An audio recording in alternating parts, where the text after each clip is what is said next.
وعلیکم السلام ورحمۃ اللہ وبرکاتہ۔ اللہ رب العالمین آپ کو جزائے خیر عطا فرمائے اور خیر و عافیت میں رکھے۔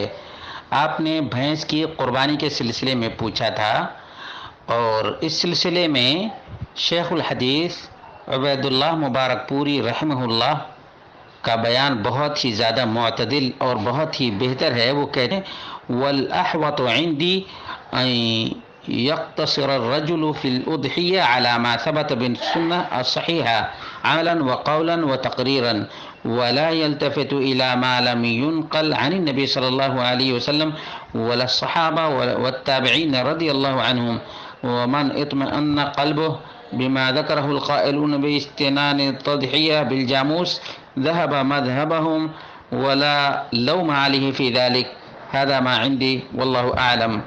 کہتے ہیں شیخ الحدیث عبید اللہ رحمانی مبارک پوری، میرے نزدیک زیادہ قابل احتیاط بات یہ ہے کہ آدمی قربانی میں انہی جانوروں پر اکتفا کرے جو قولی، عملی اور تقریری طور پر صحیح سنت سے ثابت ہیں۔ ان چیزوں کی طرف متوجہ نہ ہو جو نبی اکرم صلی اللہ علیہ وسلم سے ثابت ہے، نہ صحابہ و تابعین رضی اللہ عنہم سے۔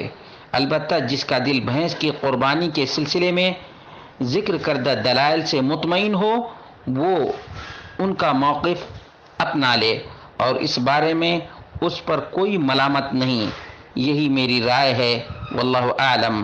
معلوم یہ ہوا کہ بھینس کی قربانی اگرچہ بھینس کا شمار چوپائے میں ہوتا ہے، بہیمۃ الانعام میں ہوتا ہے اور من جنس البقر بھی ہوتا ہے، لیکن اللہ کے رسول صلی اللہ علیہ وسلم کے زمانے میں بھینسیں نہیں تھیں، اور صحابہ کے زمانے میں بھی نہیں، تابعین کے زمانے میں بھی نہیں۔